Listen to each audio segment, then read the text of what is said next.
Best மாம் magic வழங்கும் ஜோதா அக்பர். இந்த காயங்கள் பெனசிரை காப்பாற்றும் போது ஏற்பட்டது. நான் ஒன்றும் செய்யவில்லையே. இருக்கலாம், இருந்தாலும் இதற்கு பின் உங்களது வேலை ஏதாவது இருக்கும் என்று நான் நம்புகிறேன்.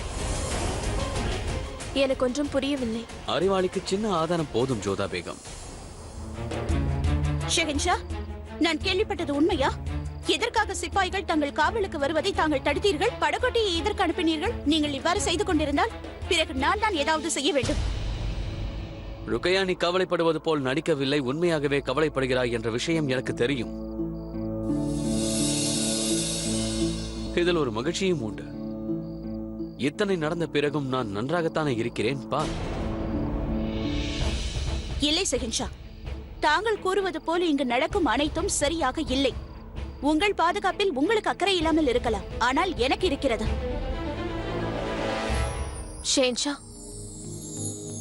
முதலில் இந்த மருந்தை போட்டுக் கொள்ளுங்கள். அப்போதுதான் காயம் விரைவாக ஆறும். ஆமாம் ஷெஹன்ஷா, ஜோதா கூறுவது முற்றிலும் உண்மை. முதலில் உங்களுக்கு மருந்துதான் முக்கியம்.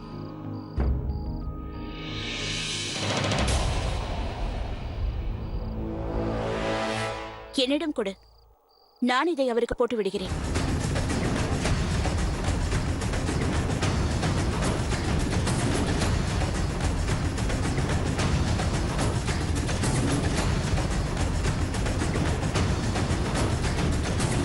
உனக்கு ஒன்று தெரியுமா ஜோதா, என்னை ஏன் முக்கியமான ராணியாக கருதுகிறார்கள் என்று? ஏனென்றால் ஷெஹன்ஷாவை எனது பேச்சை மறுத்து பேச மாட்டார். முதலில் செல் இங்கிருந்து.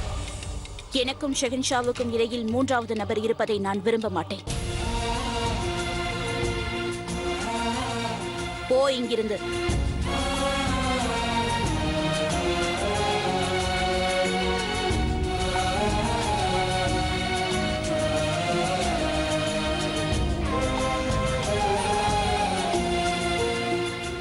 கையை கொடுங்கள், நான் உங்களுக்கு மருந்து போட்டு விடுகிறேன்.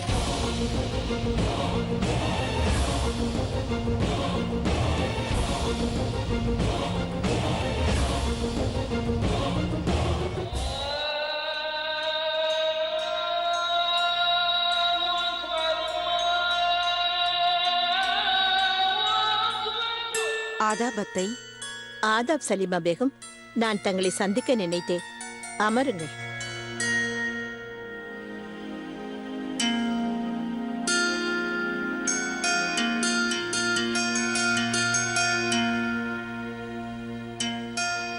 பெனசர் விஷக்கன்னிதான் என்பதை நிரூபிக்கும் வகையில் தடயம் கிடைத்ததா?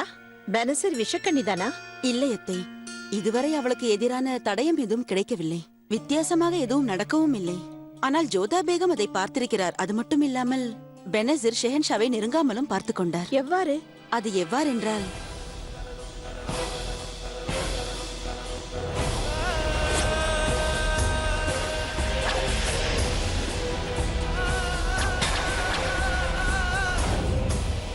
எங்கே செல்கிறீர்கள் அத்தை? பெனசரிடமிருந்து உண்மையை தெரிந்து கொள்ள. நிக்கா நடைபெறும் முன்பாக இந்த விஷயத்தை எப்படியாவது முடிக்க வேண்டும். அதைத்தான் ஜோதா பேகம் பார்த்துக் கொள்கிறாரே. இவ்விவகாரத்தில் நாம் யாரும் தலையிடாமல் இருப்பதே நன்மையை பயக்கும் என்று எனக்கு தோன்றுகிறது. ஏன்? ஏனென்றால் ஜோதா பேகம் ஷெஹன்ஷா மீது கொண்ட காதலால் தான் இவை அனைத்தையும் செய்து கொண்டிருக்கிறார் என்பதை என்னால் புரிந்து கொள்ள முடிகிறது. இதை ஷெஹன்ஷா அவர்களும் புரிந்து கொள்ள வேண்டும் என்று நான் விரும்புகிறேன் அத்தை அவர்களே. அதாவது அவர் உயிரை காப்பாற்ற நினைத்தது, அதற்காக அவர் மேற்கொண்ட முயற்சிகள் அத்தனையும் அவராகவே தெரிந்து கொள்ள வேண்டும். நீ உத்தமமானவள் சலீமா பேகம். ஒரு மனைவி எப்பொழுதும் தன் சக்களத்தையை பார்த்து பொறாமைப்படுவாள். ஆனால் நீ அவ்வாறு இல்லை. சக்களத்தையாக இருந்தால் தானே பொறாமை வரும், தங்கை மீது வராதல்லவா? ஜோதா பேகம் என்னை சகோதரியாக நினைக்கிறார். அவ்வண்ணமே எனக்கு ஜோதா பேகத்திடமோ ருக்கையா பேகத்திடமோ எனக்கு இதுவரை பொறாமை என்பதே வந்ததில்லை அத்தை. நல்லது, நீ கூறுவதால் அதை நான் இப்பொழுது தள்ளி வைக்கிறேன். அந்த அல்லாவின் அருளினால் நீ நினைப்பது போலவே நடக்கட்டும். ஆமீன். செஞ்சவிற்கு மருந்து போட்டாயா ஜோதா? என்னவாயிற்று ஜோதா? ஏதாவது சொல். நான் சென்றேன், ஆனால் அங்கு. ஆனால் என்ன? ருக்கையா பேகம் என்னை மருந்து போட அனுமதிக்கவில்லை.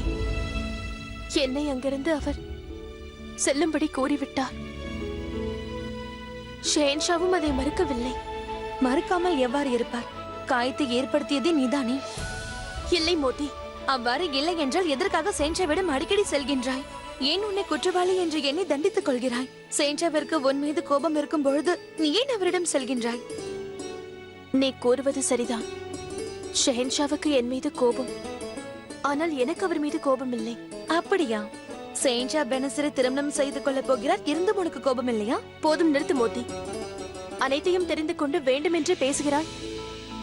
உனக்கு என்ன தெரிய வேண்டும்? ஷெஹன்ஷா மீது அக்கறை இருக்கிறதா என்றா? ஆம், எனக்கு ஷெஹன்ஷா மீது அக்கறை இருக்கிறது.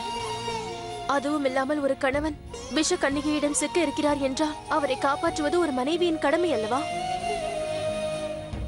நான் செய்யும் அனைத்தும் ஒரு மனைவியின் கடமையாகும். வேடிக்கையான காதல். இருவரையும் அந்த காதல் காயப்படுத்தி இருக்கிறது. ஆனால் இருவரும் ஒப்புக்கொள்ள மாட்டீர்கள். அவரும் கோர மாட்டார், நீயும் கோர மாட்டாய். காயம்பட்டது அவருக்கு, ஆனால் வேதனை உனக்கு.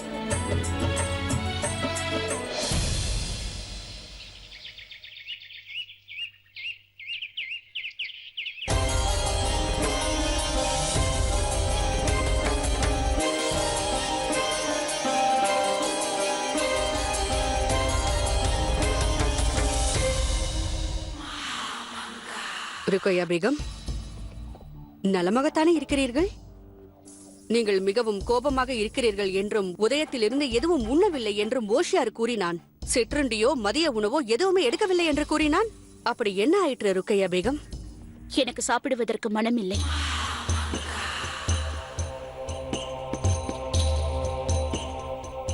அப்படியா? மனம் இல்லையா?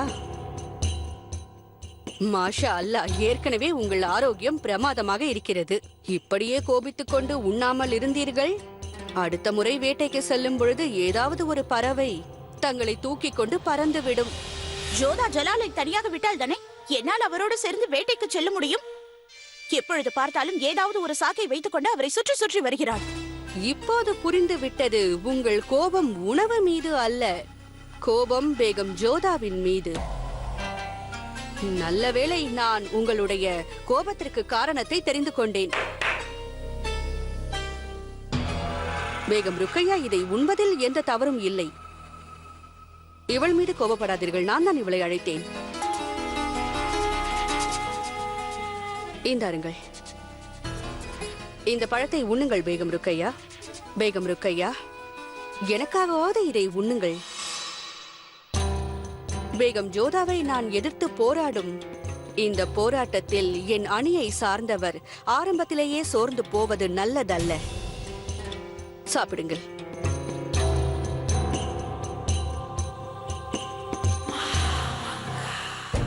மகாமங்கா, இப்படிப்பட்ட ஒரு கீழ்த்தரமான பெண்ணை இதற்கு முன்பு நான் பார்த்ததே கிடையாது. ஜலால் அவளை பார்ப்பது கூட இல்லை. ஆனால் இவள் கொஞ்சம் கூட வெட்கமே இல்லாமல் அவரையே சுற்றுகிறாள். நீங்களே பாருங்கள், இவள் ஒன்றும் தெரியாத அப்பாவை போல் ஜலாலுக்கும் அவளை பிடிக்கும் என்று அனைவரும் நம்ப வேண்டும் என்பதற்காக ஏதோ ஒரு மூலிகை மருந்தை எடுத்து வந்திருக்கிறாள். அப்படியா? ஆம். ஆனால் ஜலாலுக்கு அவளை அந்த மருந்தை பூச நான் விடவில்லை. அந்த மருந்தை வாங்கிக் கொண்டு அவளை அங்கிருந்து போக சொல்லிவிட்டேன். பிறகு நானே அந்த மருந்தை ஜலாலுக்கு பூசிவிட்டேன். என்ன? தாங்கள் என்ன செய்து விட்டீர்கள் பேகம் ருக்கையா? பேகம் ஜோதாவிற்கு நீங்களே உதவி செய்து விட்டீர்களா? எவ்வளவு பெரிய தவறு! பேகம் ஜோதா எடுத்து வந்த மருந்தை நீங்களே ஜலாலின் காயத்திற்கு பூசி விட்டீர்களா? பேகம் ருக்கையா, என்னை ஐயத்தோடு இவ்வாறு பார்க்காதீர்கள், சற்று சிந்தித்து பாருங்கள். பேகம் ஜோதா எடுத்து வந்த மருந்தை தானே தாங்கள் ஜலாலின் காயங்களுக்கு பூசிவிட்டீர்கள். மிக தெளிவாக அவள் தன்னுடைய வேலையை உங்களை வைத்தே செய்துவிட்டாள். அவள் ஜலாலுக்கு தந்தது மருந்து, உங்களுக்கு தந்தது காயத்தை. மிக சாதுரியமாக தன் வேலையை செய்து கொண்டு விட்டாள் அந்த பேகம் ஜோதா. அதோடு மட்டுமல்லாமல் ஜலாலின் மதிப்பையும் சம்பாதித்து விட்டாள். மகாமங்கா, என்னை வெறுப்பேற்றுவதை விட்டுவிட்டு இதற்கு வேறு ஏதாவது மார்க்கம் இருந்தால் அதை கூறுங்கள். இல்லை என்றால் இங்கிருந்து சென்று விடுங்கள்.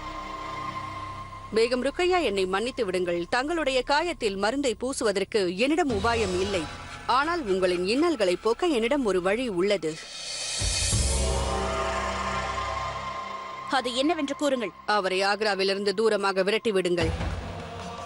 ஜலாலிடமிருந்து அவளை பிரித்து விடுங்கள். மனதால் வசியம் செய்து வைத்திருக்கிறாளே, அப்போதுதான் அது சரியாகும். வசியமா? ஹம், தேவையில்லாமல் உளராதீர்கள். நான் உளரவில்லை பேகம் ருக்கையா. விழித்துக் கொள்ளுங்கள், கண்களை திறந்து பாருங்கள், அனைத்தும் உங்கள் முன்புதான் நடந்தேறிக் கொண்டிருக்கிறது. பெனசீர் ஒரு விஷக்கண்ணி என்று பேகம் ஜோதா அவள் மீது குற்றம் சுமத்தினாள். ஆனால் தான் ஒரு நிரபராதி என்று நிரூபித்துக் கொண்டு வெளியே வந்து விட்டால். இருப்பினும் எந்த தண்டனையும் வழங்கப்படவில்லை. இது வசியம் இல்லாமல் வேறென்ன ருக்கையா? பேகம் ஜோதாவின் தங்கை சிவானி நிக்கா நாள் அன்று ஜலாலையும் மிர்சா ஹக்கீமையும் ஏமாற்றிவிட்டு தன் காதலனோடு ஓடிவிட்டாள். இருப்பினும் பார்மல் ராஜாவை தண்டிக்காமல் சகல மரியாதையுடன் விடுதலை செய்து விட்டார். இது வசியம் அல்லாமல் வேறென்ன பேகம் ருக்கையா? மாஷா அல்லாஹ், நீங்கள் அறிவின் அரசி. ஷெஹன்ஷாவுடைய அறிவில் இருப்பீர்கள் என்று அடிக்கடி கூறுவீர்களே, அந்த அறிவை பயன்படுத்தி யோசித்து பாருங்கள். ஜலாலை மாயம் செய்து தன் வசிய வலையில் வீழ்த்து விட்டாள். அந்த உண்மையை தயை கூர்ந்து உணர முயற்சி செய்யுங்கள். உடனடியாக உங்களுக்கு ஏதாவது ஒன்று செய்து கொள்ளுங்கள். அவளுடைய மாய வலையை கிழித்து எறியுங்கள். நீங்கள் அறிவின் அரசி. ஷெஹன்ஷாவுடைய அறிவில் இருப்பீர்கள் என்று அடிக்கடி கூறுவீர்களே, அந்த அறிவை பயன்படுத்தி யோசித்து பாருங்கள். ஜலாலை மாயம் செய்து தன் வசிய வலையில் வீழ்த்து விட்டாள். அந்த உண்மையை தயை கூர்ந்து உணர முயற்சி செய்யுங்கள். உடனடியாக உங்களுக்கு ஏதாவது ஒன்று செய்து கொள்ளுங்கள். அவளுடைய மாய வலையை கிழித்து எறியுங்கள். குதாஃபிஸ்.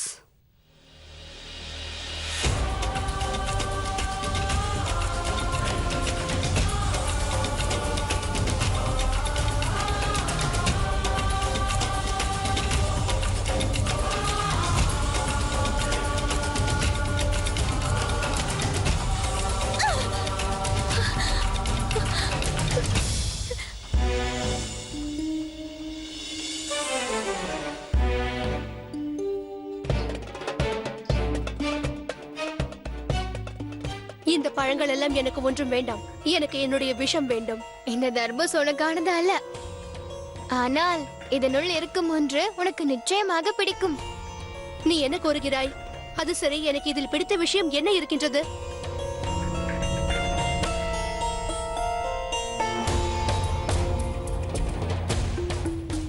இப்பொழுது கூறு. இது என்ன வரைபடம். எதன் வரைபடம்? சிறைச்சாலையுடையது. இங்கே பார், அபுமாலியின் விசுவாசியிடமிருந்து தகவல் வந்திருக்கிறது. அபுமாலியை சிறைச்சாலையிலிருந்து விடுவிக்கும் தருணம் வந்துவிட்டது. இம்மடலுடன் வரைபடத்தையும் இணைத்திருக்கின்றேன். உங்களிடம் ஒரு முக்கியமான விஷயத்தை கூற வேண்டும். விரைந்து வந்து என்னை பஜாரில் சந்திக்கவும். மிகவும் நல்லது. நாம் நேரத்தை வீணடிக்க கூடாது. அந்த கமல்காம் மூலம் நமது அபுமாலி இருக்கும் அந்த ரகசிய சிறையை அடையும் மார்க்கத்தை கண்டு கொண்டு விட்டால் என்னால் அபுமாலியை சிறையிலிருந்து விடுவிக்க முடியும். சந்தேகம் வருவதற்கு முன்பு நான் இந்த வேலையை நிச்சயம் முடித்தாக வேண்டும். ஆனால் பெனசீர், நாம் வெளியில் எவ்வாறு செல்வது? மக்கள் நம்மை மீண்டும் அடையாளம் கண்டு கொண்டு நம்மை தாக்கிவிட்டால்? இம்முறை மக்களால் என்னை கண்டுபிடிக்க முடியாது.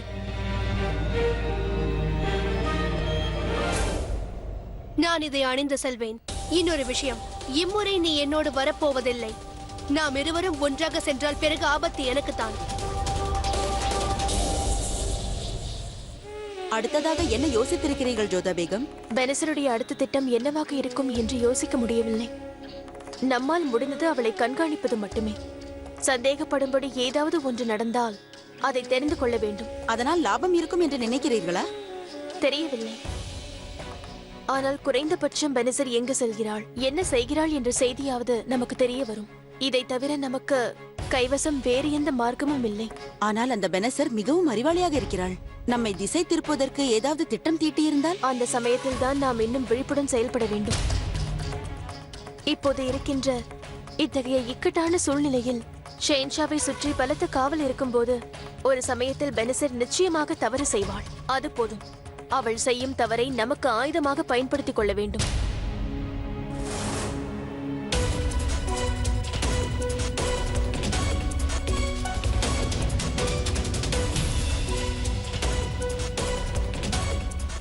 ஜோதா, இங்கே வாருங்கள்.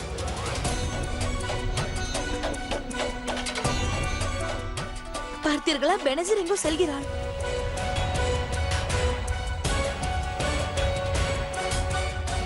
ஆம், அவள் பதட்டத்தோடு செல்கிறாள். ஏன் இவள் அடிமைகள் போல் வேடமிட்டிருக்கிறாள்? அடையாளத்தை மாற்றிக்கொள்ளத்தான். இதற்கு அர்த்தம் அவள் ஏதோ சதி செய்ய போகிறாள். சலீமா பேகம் விரைவாக நாம் அவளை பின்தொடர்ந்து செல்ல வேண்டும். ஆனால் ஜோதா பேகம் இதனால் ஏதாவது ஆபத்து வந்தால்? ஆ, நான் அதை மறுக்கவில்லை. அப்படி என்றால் நீங்கள் இங்கிருங்கள். இல்லை ஜோதா பேகம், இந்த நிலையில் நான் உங்களை தனியாக விட மாட்டேன். என்னவானாலும் சரி, நானும் உங்களுடன் வருகிறேன். மோதிபாய், நாங்கள் வருவதற்கு நேரமாகிவிட்டால் நாங்கள் சென்றதை மகாராணியாரிடம் கூறிவிடு. ஜோதா பேகம், நாமும் மாறுவேடத்தில் தான் செல்ல வேண்டும். இல்லை என்றால் பெனசர் கண்டுபிடித்து விடுவாள். சரி மோதி, நீ உன் ஆடைகளை எடுத்துக்கொண்டு வா.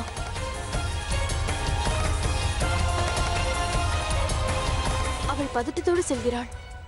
ஏன் இவள் அடிமைகள் போல் வேடமிட்டிருக்கிறாள்? அடையாளத்தை மாற்றிக்கொள்ளத்தான். இதற்கு அர்த்தம் அவள் ஏதோ சதி செய்ய போகிறாள். சலீமா பேகம் விரைவாக நாம் அவளை பின்தொடர்ந்து செல்ல வேண்டும். ஆனால் ஜோதா பேகம் இதனால் ஏதாவது ஆபத்து வந்தால்? ஆ, நான் அதை மறுக்கவில்லை. அப்படி என்றால் நீங்கள் இங்கிருங்கள். இல்லை ஜோதா பேகம், இந்த நிலையில் நான் உங்களை தனியாக விட மாட்டேன்.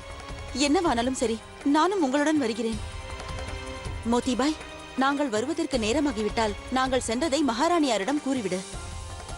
ஜோதா பேகம், நாமும் மாறுவேடத்தில் தான் செல்ல வேண்டும். இல்லை என்றால் பெனசர் கண்டுபிடித்து விடுவாள். சரி மோதி, நீ உன் ஆடைகளை எடுத்துக்கொண்டு வா.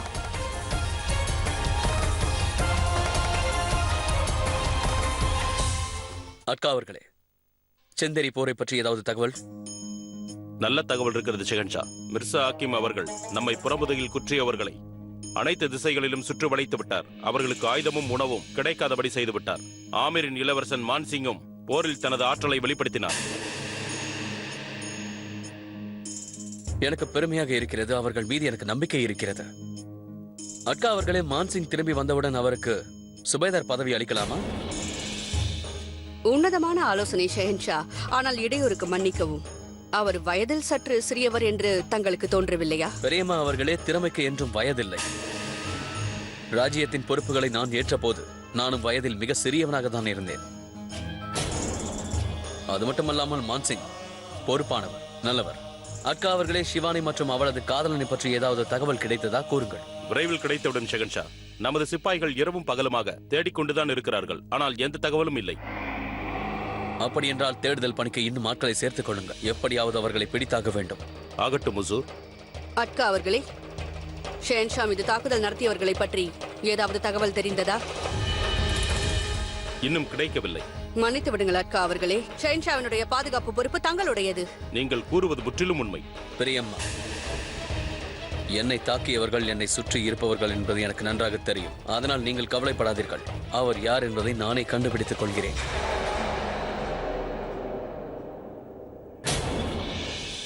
ஆதம்கான், நான் உங்களிடம் ஒன்று கேட்க வேண்டும். நீங்கள் இன்னும் ஆக்ராவில் என்ன செய்கிறீர்கள்? பாஜ் பகதூரை அடக்க வேண்டும் என்ற பொறுப்பை உங்களுக்கு அளித்தேன். எனது படையை அனுப்பி வைத்திருக்கிறேன். பாஜ் பகதூரின் ஒவ்வொரு அசைவையும் கண்காணிக்கிறேன். சரியான சந்தர்ப்பம் கிடைத்ததும் அவனை தாக்கி விடுவார்கள். நல்லது. தர்பார் கலைகிறது.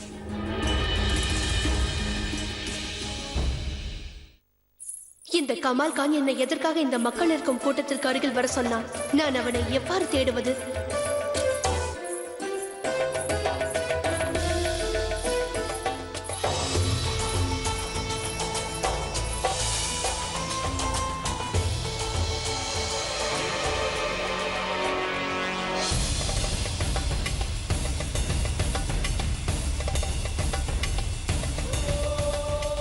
என்னுடைய காலணி எனக்கு விசுவாசியாக இருக்கின்றது.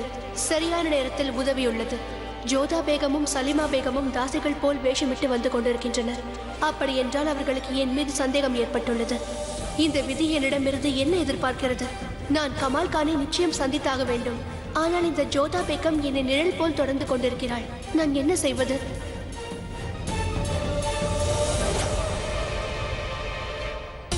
சலீமா பேகம், நாம் எச்சரிக்கையாக இருக்க வேண்டும். இந்த பெனசர் சூழ்ச்சிக்காரி நம்மை கண்டுபிடித்து விடுவாள்.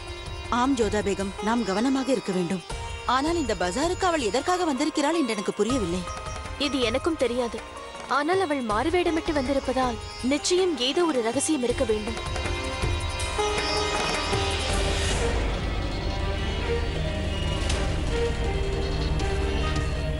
அந்த கற்கள் பொருத்திய வேளையை காமியுங்கள். கோந்தை போல் என்னை பிடித்துக் கொண்டிருக்கிறாள் இந்த ஜோதா பேகம். என்னை விடுவதாக தெரியவில்லையே. உண்மையில் ஷெஹன்ஷாவிற்கும் இவளுக்கும் எந்த தொடர்பும் இல்லை. இரவும் பகலும் அவருக்காக பாடுபட்டு கொண்டிருக்கிறாள். அவள் நடந்து கொள்வதை பார்த்தால் சிறிதும் சம்பந்தம் இல்லையே. பச்சை நிற வளையலை எடுங்கள். இல்லை ஜோதா பேகம், இவள் இங்கு நின்று வாங்கிக் கொண்டிருப்பதை பார்த்தால் உண்மையிலேயே வளையல்கள் வாங்கத்தான் இவள் இங்கு வந்திருக்கிறாள் என்று எனக்கு தோன்றுகிறது. பிரஜைகள் இவளுக்கு எதிராக நடந்து கொண்டதை வைத்து பார்த்தால் இவள் மீண்டும் அந்த தவறை செய்ய மாட்டாள் என்றுதான் தோன்றுகிறது. இருப்பினும் வந்திருக்கிறாள் என்றால் ஏதோ சதி இருக்கிறது. அது என்னவாக இருக்கும்? அது எனக்கும் தெரியாது. அங்கு பாருங்கள், சாதாரண வளையலை வாங்குகிறாள். திருமணத்திற்கான சேரை ஷெஹன்ஷாவி தருவார் என்று இவளுக்கு தெரியும். அப்படி இருக்கும்போது இங்கு வந்து சாதாரண வளையலை ஏன் வாங்க வேண்டும்? அப்படியானால் அவளுக்கு நாம் அவளை பின்தொடர்வது தெரிந்துவிட்டது என்று அர்த்தம். நம்மை திசை திருப்புவதற்காகத்தான் அவள் இவ்வாறு செய்கிறாள்.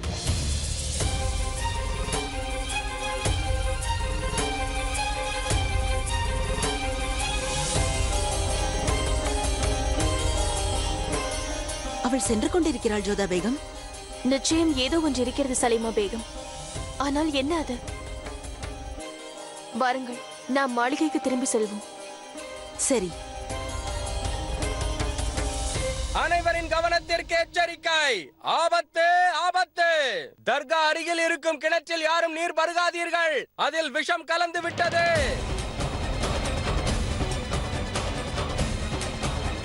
ஏற்கனவே அதை பருகிய சிலர் இறந்து விட்டார்கள்.